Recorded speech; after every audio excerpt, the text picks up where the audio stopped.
Kisah ini tidak pernah terlupakan olehku, di mana aku menjalin kisah dengan orang yang lebih tua dariku. Dia adalah pamanku sendiri. Perkenalkan, nama saya Sabrina, umurku 20 tahun, dan aku bekerja sebagai honorer saja, yang tidak jelas masa kontraknya. Di perusahaan yang sekarang ini, aku juga tidak tahu sampai kapan aku dibutuhkan. Bisa saja besok atau lusa aku sudah tidak dibutuhkan lagi. Maka dari itu, aku juga nyambil mencari pekerjaan di luar sana. Di saat ada waktu luang, agar siap siaga apabila aku tidak diperpanjang di perusahaan ini. Beberapa bulan kemudian, kekhawatiranku pun muncul. Aku sudah mendengar isu kalau aku tidak diperpanjang bekerja lagi. Isu itu aku dengar dari teman sekerjaku. Aku mulai bingung karena aku belum dapat menggantinya. Ditambah lagi, motorku belum lunas kreditannya hingga 2 tahun ke depan. Beberapa hari kemudian, aku mendapat kabar dari bos kantorku bahwa aku sudah tidak dipekerjakan lagi. Mendengar itu, debar jantungku menjadi lebih cepat. Apa yang aku takutkan ternyata benar-benar terjadi. Yang aku pikirkan bagaimana dengan kreditan motorku ini, siapa yang akan membayarnya. Setelah pemecatan tersebut, aku menjadi galau dan stres memikirkan semua ini. Setiap hari, aku sudah berusaha mencari pekerjaan, tetapi hasilnya tetap nihil. Tidak ada perusahaan yang mau menerimaku.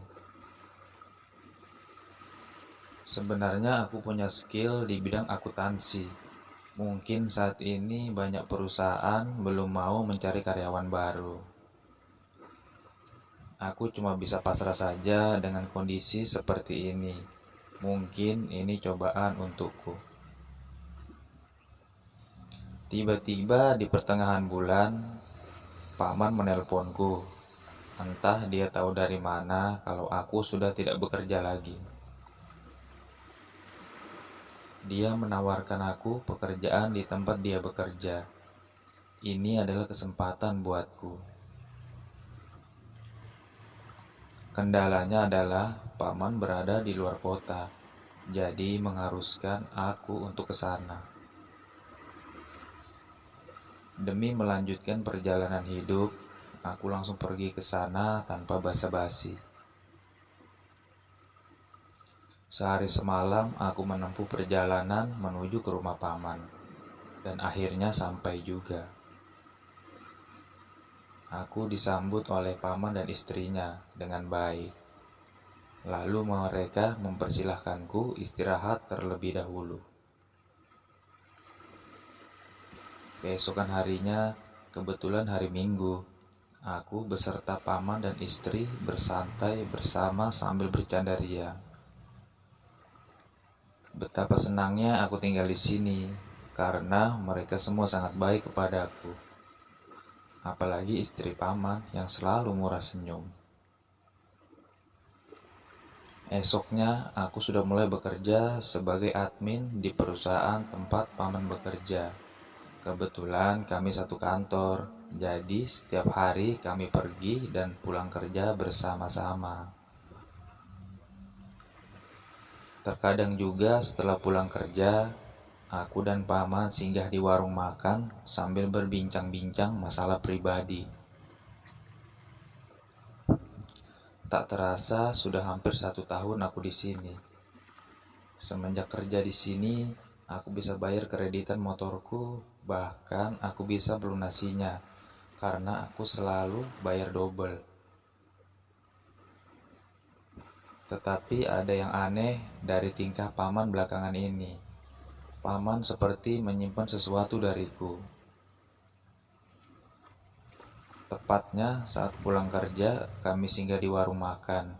Disinilah paman mengatakan bahwa dia suka padaku.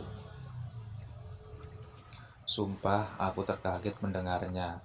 Bagaimana bisa dia suka denganku, apalagi aku keponakannya. Setelah paman bercerita banyak, rupanya dia suka kepadaku karena setiap hari bertemu, dan katanya aku adalah orang yang baik dan cantik. Itulah alasannya paman suka denganku. Awalnya aku tidak terlalu memikirkan perkataannya. Aku anggap sebagai angin lalu.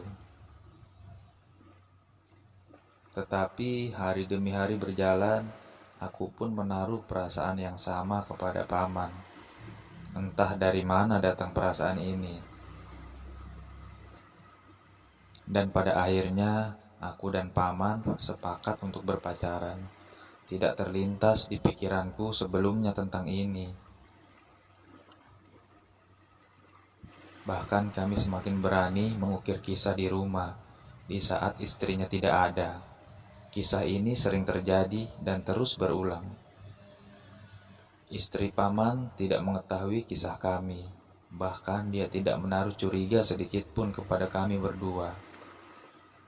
Kami jalan berdua pun, istri paman tetap percaya kalau kami hanya sebatas paman dan keponakan. Hingga pada suatu hari, aku sadar bahwa kisah ini tidaklah benar. Aku ingin mengakhirinya, tetapi paman tidak mau. Bahkan, paman malah semakin menjadi-jadi. Dia bahkan rela kehilangan istrinya hanya demi aku. Jelas aku tidak mau menghancurkan rumah tangga mereka. Aku tidak ingin merusak rumah tangga mereka yang sudah lama dibangunnya. Sekali lagi, paman tetap bersikukuh mempertahankan kisah ini. Tetapi aku sudah tidak bisa lagi. Aku sadar atas kesalahanku ini. Aku berpikir, bagaimana jika aku berada di posisi sebagai istrinya? Pastinya hatiku sangat hancur.